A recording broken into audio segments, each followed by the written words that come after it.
Welcome to EDsing. You've reached YouTube Academics for animation.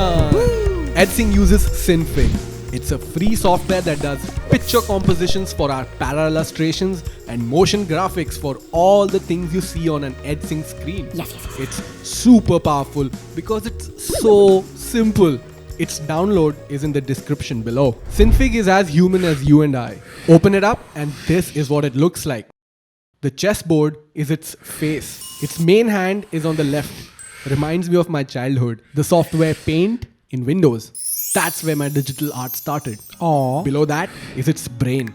It controls the parameter of our animation. Towards the right side bottom is its soul. Ooh. Whatever we animate gets stored as layers. The first layer is displayed first. Anything below that will be behind it. Okay. Synfig wears a wristwatch on its supporting hand. Tick tock, tick tock. This is the timeline. You see 0f, 24f, 48f. These are multiplications of 24. In animation, 1 second is split into 24 frames. Really? Frames is another way of saying pictures. Synfig plays 24 pictures within a second. Oh. That's what creates animation, also known as motion graphics. Let's have fun with Synfig. I'm going to animate this famous head bob. I've taken a picture of myself. I love doing this. I feel famous. We're going to visualize our steps. Get your water bottles ready. First, bring the photo into Synfig. Second, cut out the background. Third, set up for animation. Fourth, do the animation. And fifth, render it into a GIF. Oh, I love GIFs. If you've noticed, most of EDsing's creations are GIFs. Yeah, re? Graphic interchange format. They're like pictures, but they move. Yeah, I know that. Once you have something that moves, it looks great in a video. So we're going to start off with GIFs. Find a picture of yourself or Google one to practice on. Check this out. I'm going to drag and drop my photo into Synfig. There you go. There I am. Zoom in and out pressing Ctrl and scrolling on the mouse wheel. Or you can hit these two buttons. The animation will happen on the chessboard, not the white around it. Zoom in to get a comfortable view. Your image could be very tiny or very large. It could even be upside down. Select the photo in the soul layer section and you'll see an outlined control square. This controls the photo. Oh. Have fun and see what all this box can do. Find the best position for your photo and let's animate it. Remember I said try finding a PNG? Yes. The reason we do that is to get a picture with a transparent background. That's the first thing we're going to do.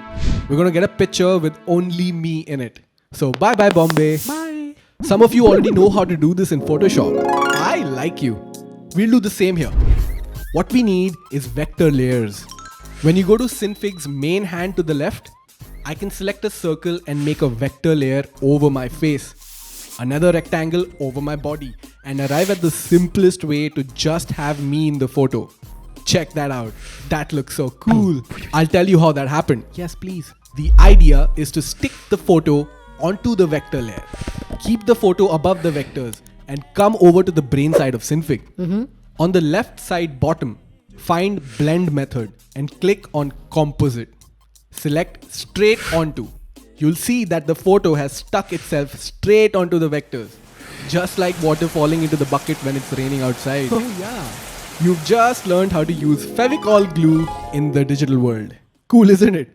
Now you try. For sure. Pause! With a circle and square, I'm not getting the precision I want. For that, I need the polygon tool. Select it and let's take it for a test drive. Click wherever you'd like and come back to the first green dot. This creates a vector layer, the one we've already created with a circle and a square. That rhymes. This means we can do what we just did, but with a lot more precision. Oh yeah. Make a separate polygon vector for the head and body. Zoom in to get more clarity, but don't zoom so far in that you're stuck making dots forever. Just a little inside the edges. That does the trick. I've duplicated the images, selected all of them and changed its blend method to straight onto. One image above one vector, and then this button groups them into one unit. As you can see, I've made separate parts for the head, the body, the arm and the legs. This would allow me to move them in the future if I need. But the main thing is, I've grouped them. I saw that. Grouping is like packing lunch boxes.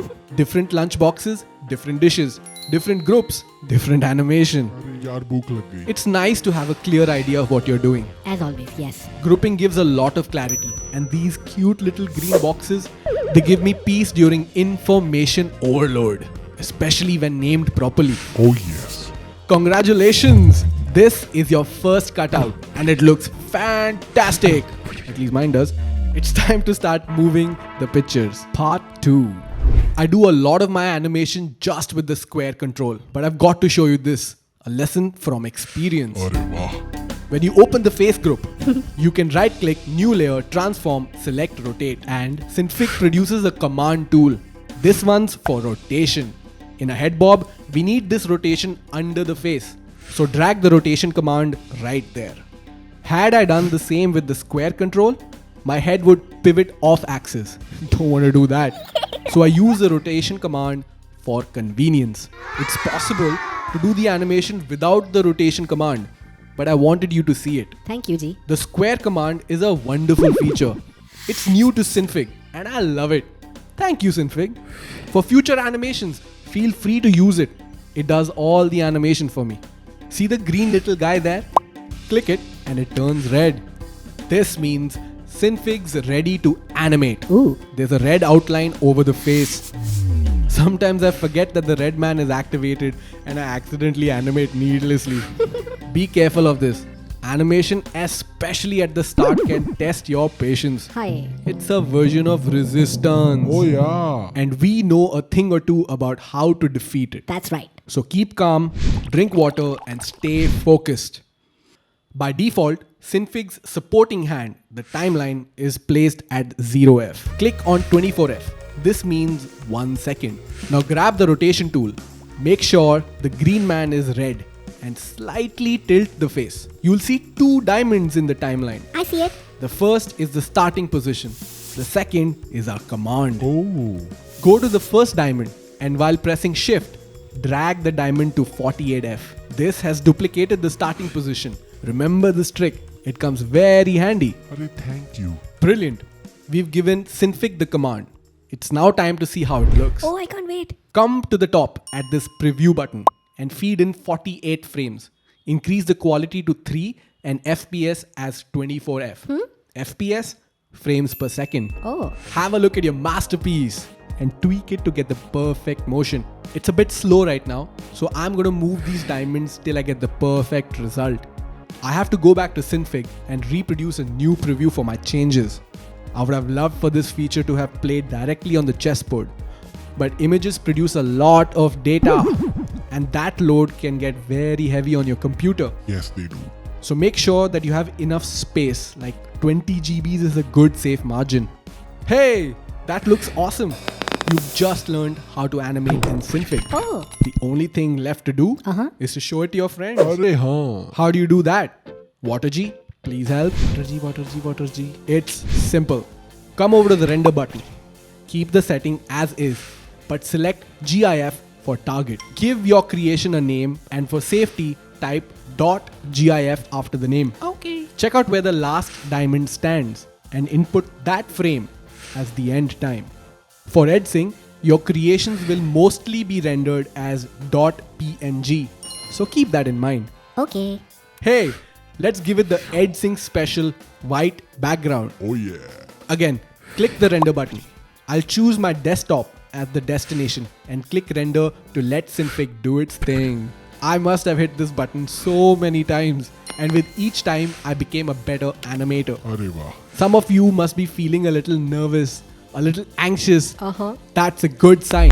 I feel it too. Oh, thank God. Oh, would you look at that? Synfig's made your first GIF. Aww. This is amazing. How do you feel? Quick, show it to someone. Did you enjoy that? I can't begin to tell you how much pleasure Synfig gives me. The look I get to see on my friends' faces when I pop my phone out and show them my animation is epic. It keeps me coming back again and again. It's addictive. So, with this, we'll end the video for animation. So quick. You've just had your first interaction with Synfig. How did you feel? I'd love to know what you're thinking. Was there something more you could do? You know the drill. Let me know in the comments section below. For sure. After Synfig, I like to go to Adobe After Effects and Premiere Pro to polish everything out. Really? Synfig is an animation and picture composition tool. It's like having a camera. You go out and shoot, but you come back to edit in a different place. For me, it's Adobe Premiere and After Effects. You can do the same in iMovies or Windows Movie Maker. We'll talk about them later. Let's first get to grips with animation. There are many more techniques that our chapters will require, and EDsing is here for that. Oh, thank God. I'd encourage you to keep an open eye, look for inspiration, be overwhelmed by the desire to show your thoughts. Animation and motion graphics are for visionaries. If you like watching Chota Bheem, Avengers, Minions, and wonder what they would do to your chapters, then animation is for you. We're going to round up YouTube academics with the last video. Oh, Click on this. Here we'll go over everything and give you a way to connect with us. yes, please. Thank you for watching EDsing. See you in the next one.